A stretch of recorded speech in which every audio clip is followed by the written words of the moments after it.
Mon papy, il m'a demandé de lire un gros texte qu'il a écrit. C'est un peu compliqué, mais c'est pour parler du réchauffement climatique qu'il a dit. C'est pour ça que ça doit être lu par un enfant, parce qu'on dirait que les adultes, ils en ont rien à cirer. Alors, voilà. Je commence.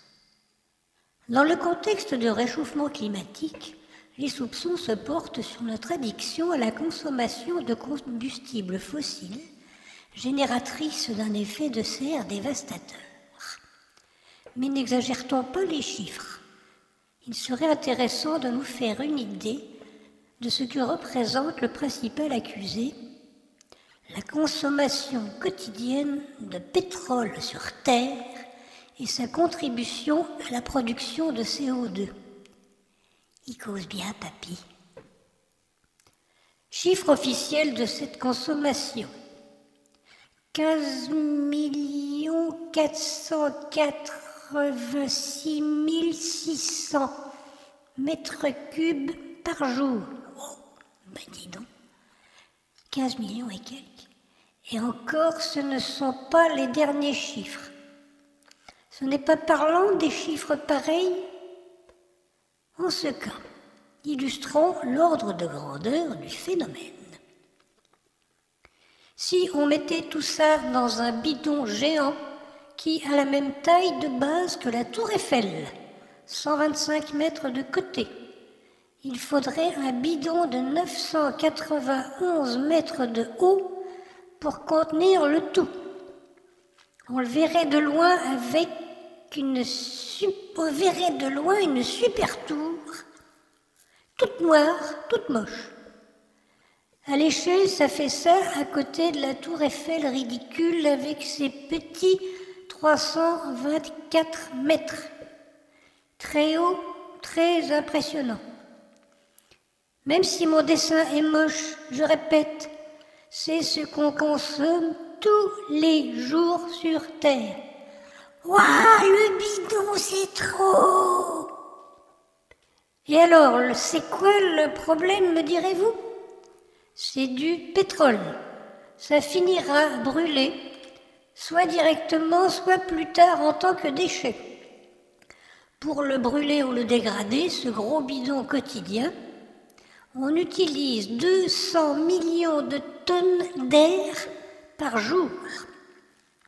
Ça représente tout l'air qui surplombe un terrain de 20 km², 4 km sur 5 km, du sol jusqu'au vide de l'espace. L'équivalent de 2800 terrains de foot pour compter comme les présentateurs télé branchés. Ça c'est vrai, ils causent tous comme ça. Cette combustion produit au moins 41 millions de tonnes de CO2 par jour, toujours. Un gaz pas vraiment inoffensif, de mauvaise réputation ces derniers temps. Ça représente chaque jour une très très grosse bulle de gaz. 41 millions de tonnes, ce n'est pas rien. Bulle de gaz de 3400 mètres de diamètre, voire la minuscule tour Eiffel en dessous. Rikiki, la tour Eiffel à côté de la bulle de CO2. Oh, c'est dingue! Un vrai film catastrophe. Et on n'a pas parlé du charbon, du gaz et autres. Même ordre de grandeur dans les deux cas. Charbon. Dans les 16 millions de tonnes par jour. Millions de tonnes. Dans les 58 millions de tonnes de CO2. Gaz, 10 milliards de mètres cubes. 7 100 000 tonnes de CH4. C'est quoi CH4? Ah oui, le méthane, les vaches qui pètent. Dans les 19 millions de tonnes de CO2. Total général avec le pétrole, 118 millions de tonnes de CO2 par jour. La grosse bulle de CO2 quotidienne fait maintenant en gros plus de 4800 mètres de diamètre, la hauteur du Mont Blanc, ça cause. C'est vraiment dingue, papy. Dans tout cela, on ne parle que de la combustion, pas du CO2 dégagé par les processus d'extraction, raffinage, etc. Faudrait que je comprenne bien les chiffres à papy, mais ça fait peur quand même. Et papy, il continue. Tout ce qu'on vient de dire n'est qu'un petit bout de cet aspect du problème. À cela s'ajoutent des tas de phénomènes comme le permafrost qui dégèle, les vaches qui flatulent, les volcans, l'agriculture, la déforestation irréversible, les industries qui fabriquent du CO2, genre production de chaux, etc. Chaque jour, la Terre reçoit du Soleil, oh ben là j'y arrive pas, 15 avec plein de zéros de joules. 15 000 milliards de joules. C'est puissant. Là, j'ai du mal avec tous les zéros et les joules, mais je continue. Heureusement que la Terre a atteint un équilibre miraculeux.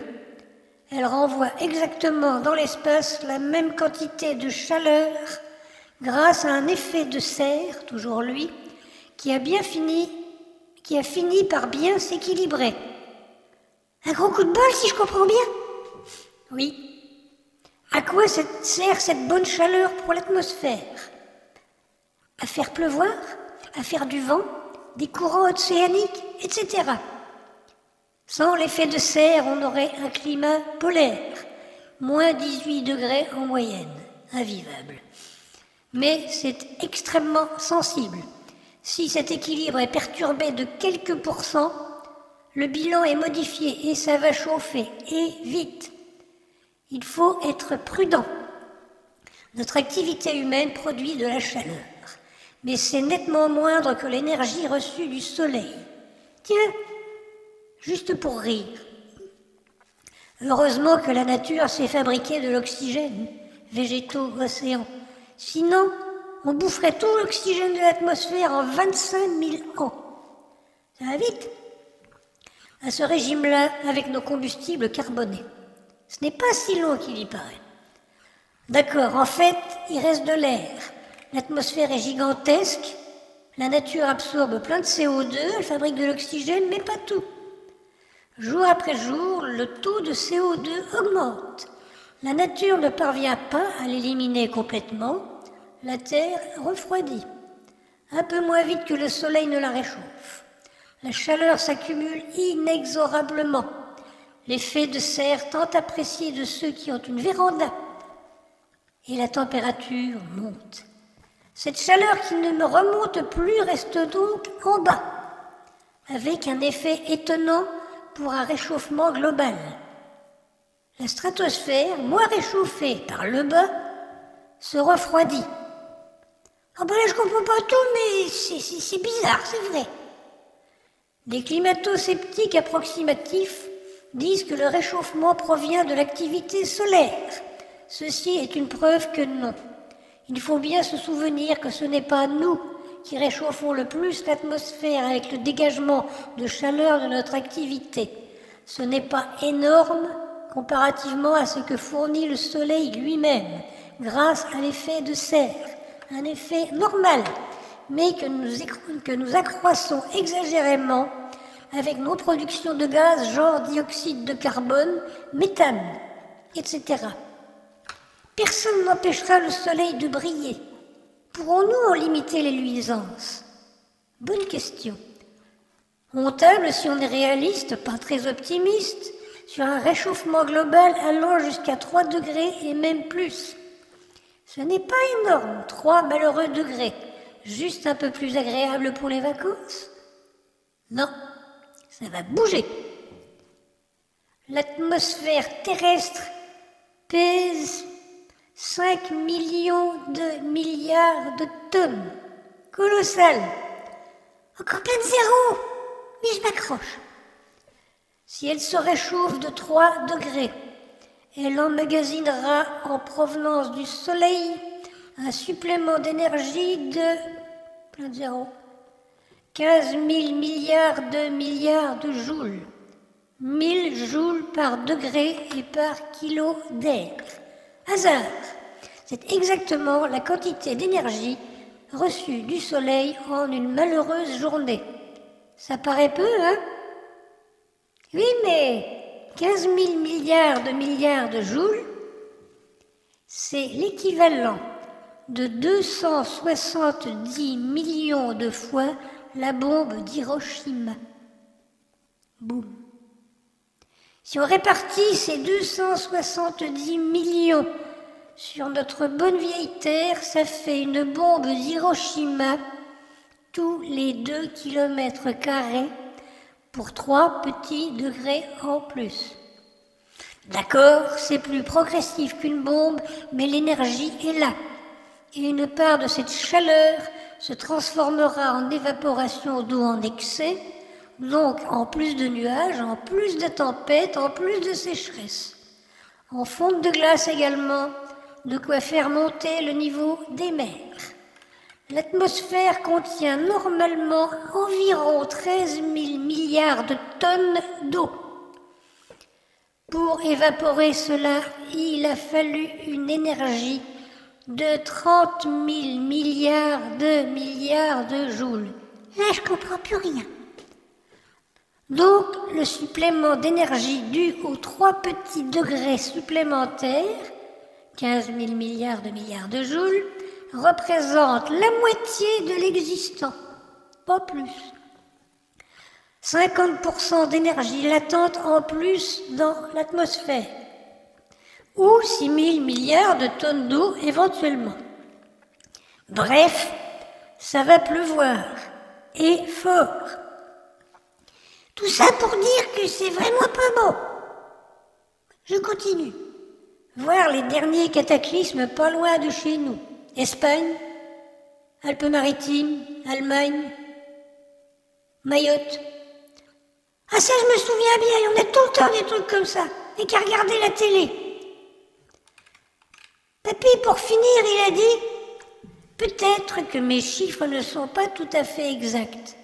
Peut-être que ce n'est pas 118 millions de tonnes de CO2, mais 100 000 ou 130 000. Peut-être que mon bidon ne fait que 950 mètres de haut et que la bulle de CO2 quotidienne du pétrole ne fait que 3200 mètres. Peut-être que tout ne sera pas brûlé. Mais il s'en faut peu. De toute façon, ça se dégradera chimiquement un jour ou l'autre. Peut-être que je suis approximatif, mais les ordres de grandeur sont têtus. Mon bidon de pétrole est de toute façon plus haut que la tour Burj Khalifa de Dubaï, 800 et quelques mètres. On voit bien qu'il fait de plus en plus chaud, souvent instable, de plus en plus souvent catastrophique. Si on réfléchissait un peu, si on niait pas l'évidence, comme tant de dirigeants à l'hermétique psychisme, cause bien mon pépé. Par exemple, si on respectait au moins les accords sur les climats, alors qu'ils sont déjà congénitalement insuffisants. Merci d'avance, Donald, Joe, Mohamed, Xi, Vladimir, Narendra, Emmanuel. Je vous fais des bisous d'avance. Enfin, pas moi, mes petits-enfants. PS, post-scriptum. Mais c'est peut-être trop vous demander. Je vous connais trop bien pour y croire. Je les connais pas bien, tous ces gens. Mais je crois que mon papy, il a raison. Il faut faire quelque chose.